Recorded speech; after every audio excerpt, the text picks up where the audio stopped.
In this episode, we discuss the sharp decline that has been observed in border encounters with people who are trying to come into the United States.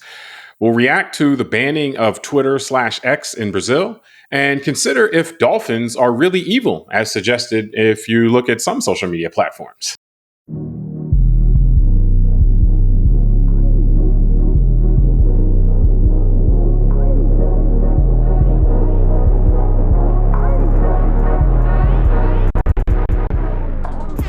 Hello, welcome to the Call It Like I See It podcast. I'm James Keys, and joining me today is a worldly man, a man who knows how to make things work, to his advantage. Tunde Ogunlana. Tunde, are you ready to show the people the secrets of having whatever you like? Yes, I am. But I was going to say I can't do it in my own household for some reason. It only works outside my house. All right.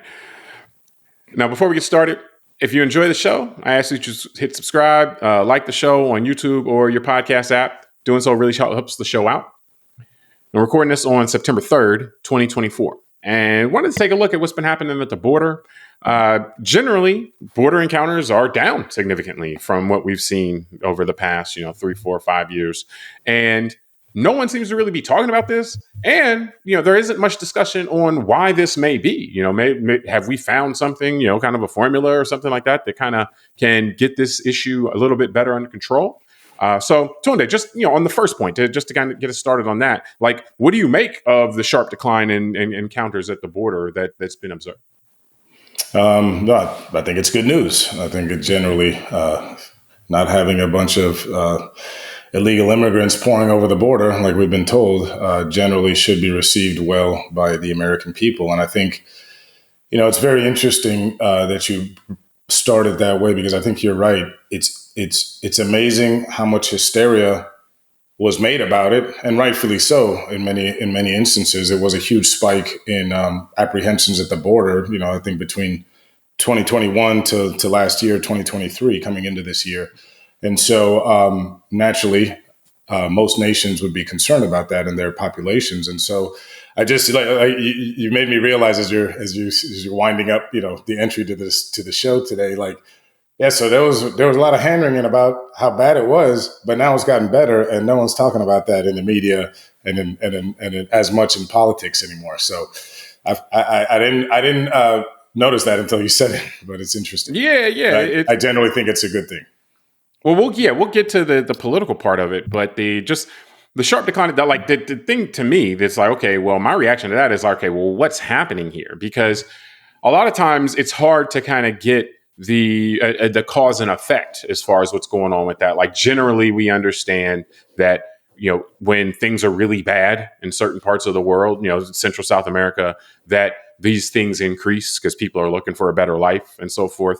And so geopolitically, is there something going on? Are we, exerting soft power in places that are kind of quelling uprisings or making things more livable? Is that what's happening? That kind of long game stuff? Or are we doing things? And I mean, it made me want to look into that. And, we'll be able to discuss some of this. One of the things that's very interesting to me, as far as one of the things that the Biden administration, I guess Biden-Harris administration has been doing, is it really dealing a lot with Mexico because, I guess, pretty obviously encounters at the southern border in Texas, Arizona, New Mexico, all that kind of stuff are driven by people coming through Mexico. So a lot of work with the Mexican authorities as far as setting up checkpoints in Mexico, as far as trying to pick people off before they actually get to the border and then send them back down south.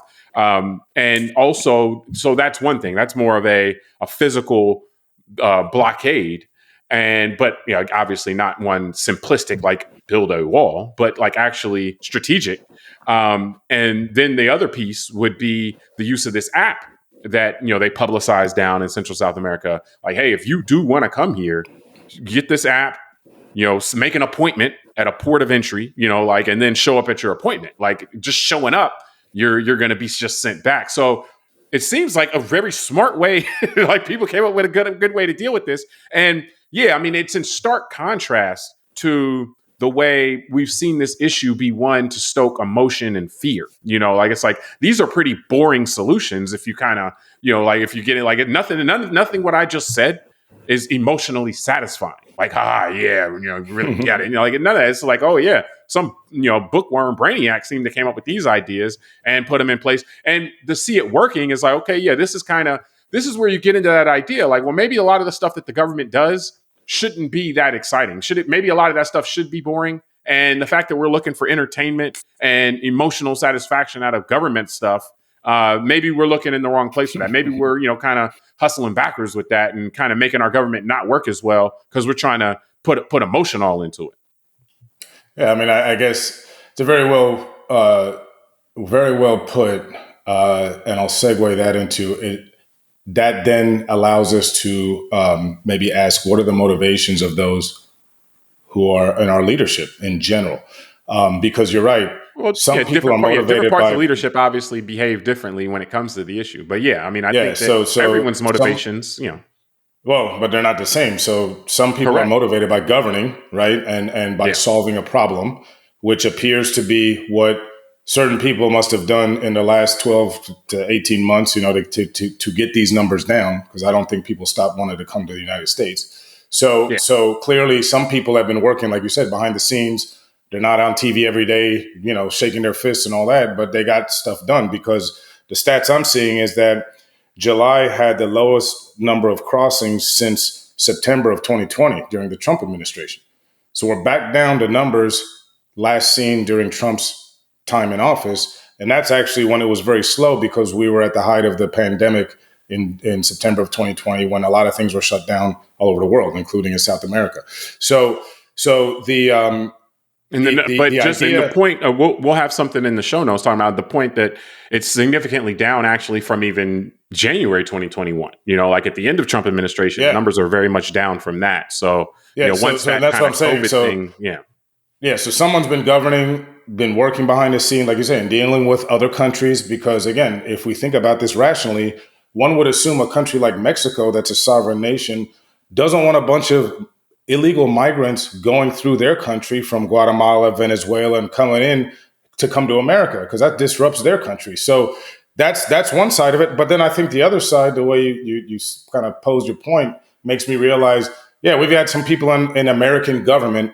I'm not even talking about the Biden administration. I'm talking about both parties at the government level. Some people have been working to try and solve it. And then we have a whole other cast of characters that have been working to try and keep this as a straw man out visually, to prop up to the American people and say, look at how bad it is. Look how bad the people are who are currently in the charge. This is why you got to elect us, so we can go put a stop to this. And that's where we hear rhetoric like rounding up 11 million people if President Trump wins, for example, and using the military to do it. So this is a competition of ideologies. And you make a great point. Some But not people have an necessarily ideology. though. Well, let But me not just finish the necessarily. point that some people are okay with the government doing quiet work and saying, let's give it time and let's see if they fix it or not, and respond to political pressure, which seems that the Biden administration did respond to political pressure in the last year.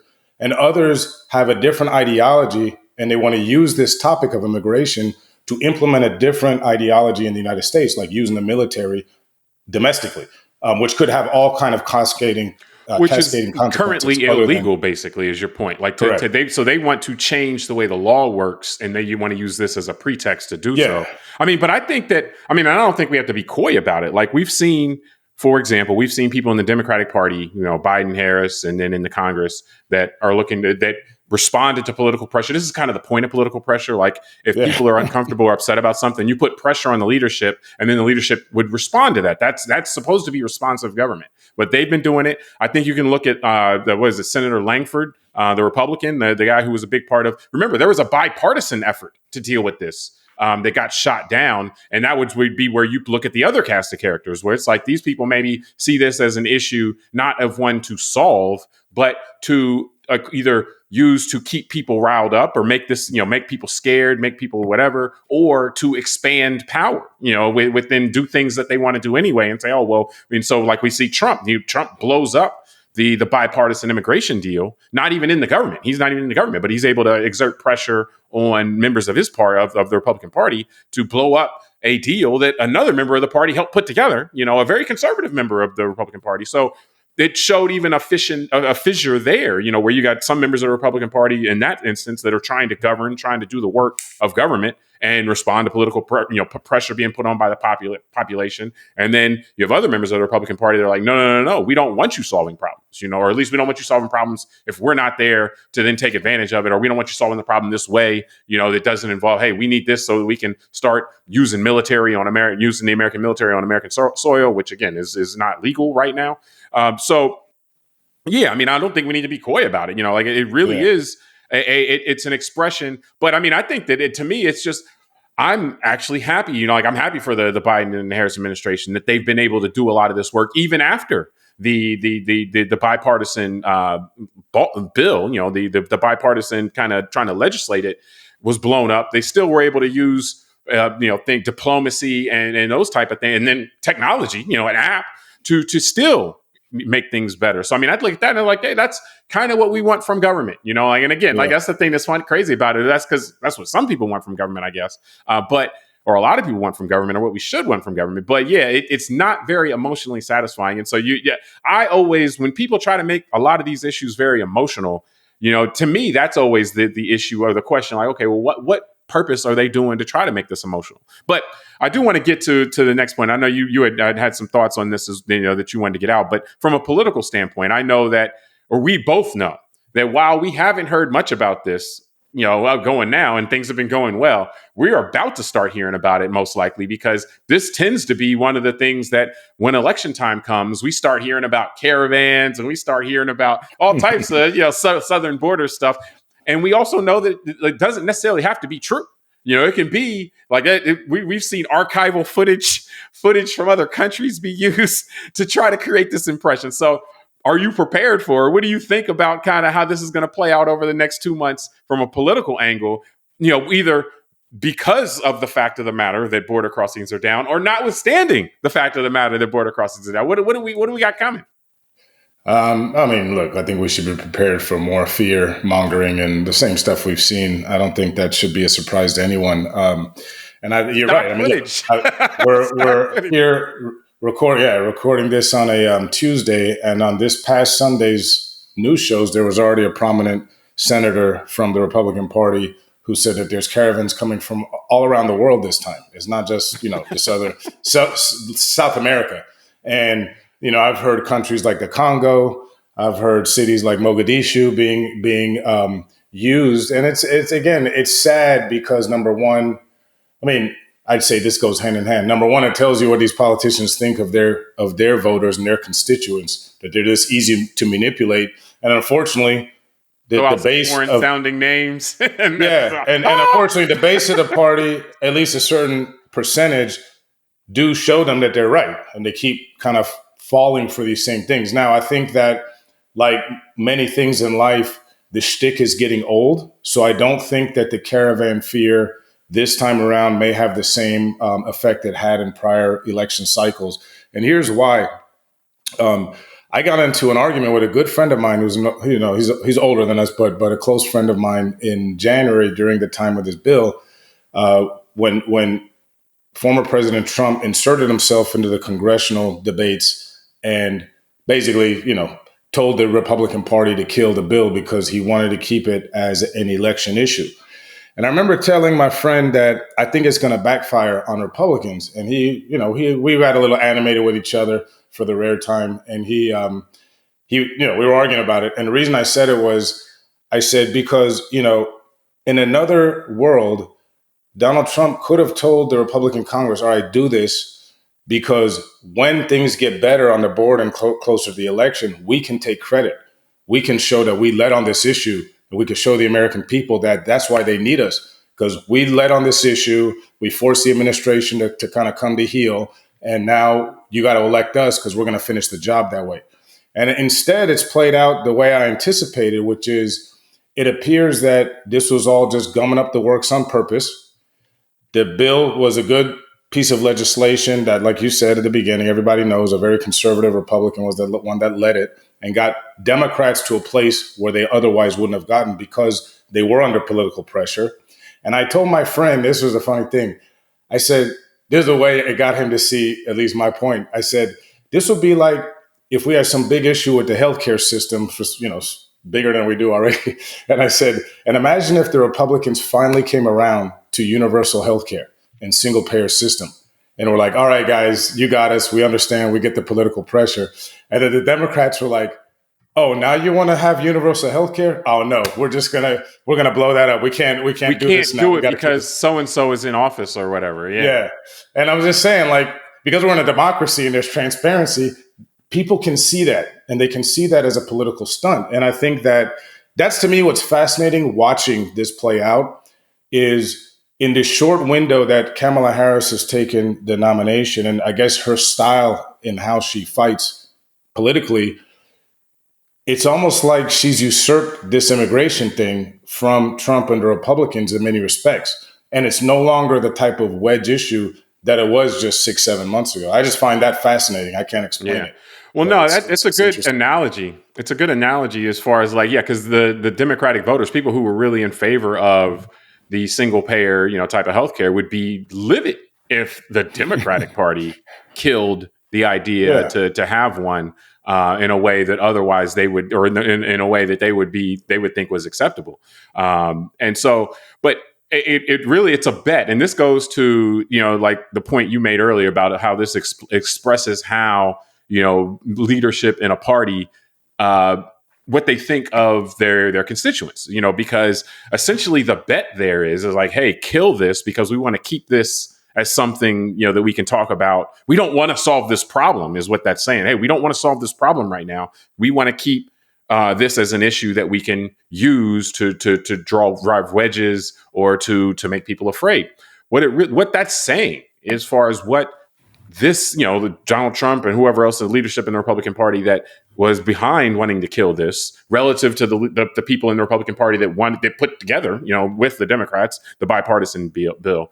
The bet is that these Republican voters respond to fear. They don't respond to progress. They don't respond to solving problems. So whether you solve problems is not going to be something that determines whether or not they vote for you. Whether they're afraid is what's going to determine whether they vote for you. So it's like, if you follow that logic out, it creates a pretty crazy incentive from a governing standpoint. If it's true, I'm not saying it's true, that your whole point of governing is not actually to make people's lives better, not to address issues that come up, but to just make sure that whatever comes up, the other side gets blamed for. And that's it. And so it really goes it's like, well, hold up, if that's your governing philosophy, because that's what you think of what your voters are going to respond to. Now, to your point, it might be proven wrong in this instance. If Kamala Harris is able to say, hey, we got a handle on this and we're doing it and we did it alone. And if we do get, Republicans that'll work with us on this, we'll solve the problem for good. Just like we've been able to make a lot of progress now, maybe that plays out and it'll be shown that actually there are plenty of Republican voters that actually do want governance and they want their leaders to solve problems and not just be good at blaming the other side of what happens. But that to me that's concerning from the whole system standpoint, because you do end up with a party without a platform if the only objective is to wield power for whatever, give tax breaks or whatever it would be, command the military on American soil. Those are the things you really want to do. And from the rest of it is just about blaming the other side. If that's your incentives, people respond to incentives. So if those are the incentives that the party is determined that they're going to that they think their voters will respond to, I don't know how that can be a governing party. Because again, it's just that's a scapegoating party, and a party about exceeding the bounds of the law, finding ways to exceed the bounds of the law, or to give away money and run huge deficits. So it's something that I hope.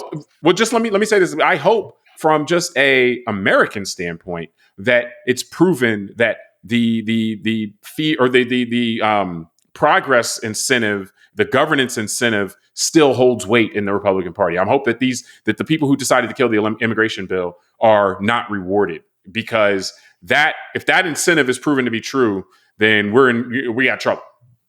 Well, it's a very good point you make. I mean, that's why it's important that the democracy is allowed to work. Meaning voter suppression is not, rampant, the gerrymandering, all that kind of stuff. Because you're right. I mean, these are incentives. And right now we've got a political class that's in fear. Think about this. James Langford, who led the legislation on the immigration bill, which was a very conservative piece of legislation, said on the floor of the Senate that he was threatened by a talk show host on one of the major cable news channels, and Fox News. And there's speculation on which talk show host it was. I won't get into that gossip. The real leaders of the party. That's my point. Is that the sad part is this person? He said that this person said that if he pushes this bill during an election year, that they will destroy him. And think about that. Yeah, a senator of the United States who's elected by people in his state to go to Washington and solve problems was threatened by a very presumably to solve problems. Apparently, that's the presumption that's what we do presume that they go there to solve problems. You're right. He was threatened by an entertainer, basically a very famous talk show host, that if he does try and solve this problem for the American people. By the way, this talk show host on Fox News is the one telling their viewers every night the dangers of fentanyl coming over the border, the dangers of human trafficking, the dangers of MS-13 and all these gangs. Doing everything they can to emphasize and to exaggerate how big of a problem it is. Yeah. Correct. And this is why, to me, it's sad for the American people who follow that side of politics and discourse. And I'm not saying Republicans, because not all Republicans are MAGA. Clearly, because Langford was not in that game. It definitely is. Now, it may be a part of the Republican Party that is currently controlling the party, but it's definitely not the whole party, Exactly. Well, and that's my point is hopefully the other part of the party can wrestle back control. But I think it's going to be very difficult when the incentives for the political leaders are incentives that they have based on people like this person from Fox News, meaning they're performing to an audience of cable news anchors who then perform for an audience of the constituents. And that's the filter for the MAGA base, is their filter is people in entertainment. And that's why we have an issue here, because you got a serious guy like James Langford. He's a serious senator who's a respectable guy, who's a conservative dude, who came in, and this is the problem, because he compromised. This is why the former speaker, Kevin McCarthy, lost his job, and why the current speaker, Mike Johnson, almost lost his job. But luckily, the party didn't want to be embarrassed with having two speakers run out within less than 12 months. So that's why I don't know how to solve that one, because it's like the messaging. The messengers to the base of the party are messengers who are not giving their base the truth. Because in one way, they scared them, like I said, with all this MS-13 and fentanyl and all that. But then when you got something to try and solve it, they say, no. It's because it's so partisan, you can't trust the other side. So if you compromise now with the Democratic Party, we're gonna boot you out. And now the Biden administration obviously did enough to get the numbers down. So we're here at an election. And to me, the Republicans look like they abdicated this responsibility and somehow it worked out anyway. It's very interesting. But the thing is that, when you bring in the talk show host element of it, like from a rating standpoint, I didn't mean to do it, but I had to. Well, no, but from a rating standpoint, his incentive would be, or his or her incentive would be to keep to not solve the problem. Because if we do take concrete steps to solve the problem, less people will be watching, being afraid about that stuff. Like it actually is. This talk show host is incentivized to keep as many issues that resonate emotionally and with fear open as possible, because that'll keep more people glued to the TV. So interests are aligned.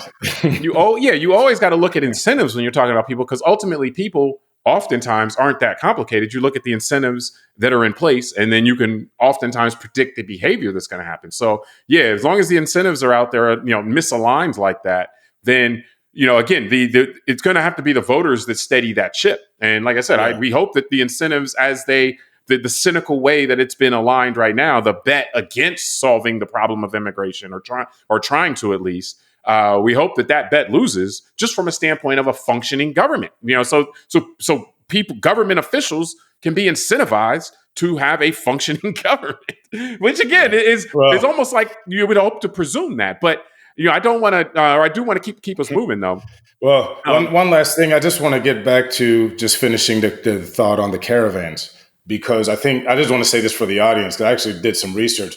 I've been hearing more and more about illegal immigrants voting in American elections. So I went to the internet, the Google machine, and I just said, I just typed in, can illegal immigrants vote in the U.S.? And I learned some stuff. So In 1996, the U.S. Congress passed a law prohibiting non-citizens from voting in federal elections, including elections for U.S. House and U.S. Senate. There is an environment where non-U.S. citizens can vote in certain states. There's a handful of states. These are people that hold green cards, so they're not illegal immigrants. They're just non-citizens. And they can only vote in local elections. So that's like school board, councilman, mayor, dog catcher, that kind of stuff. But there is a law that the Congress passed in 1996 that nobody who's not a U.S. citizen, so no one who doesn't hold a U.S. citizenship cannot vote for president, senate, or Congress, which seems to be what most Americans care about.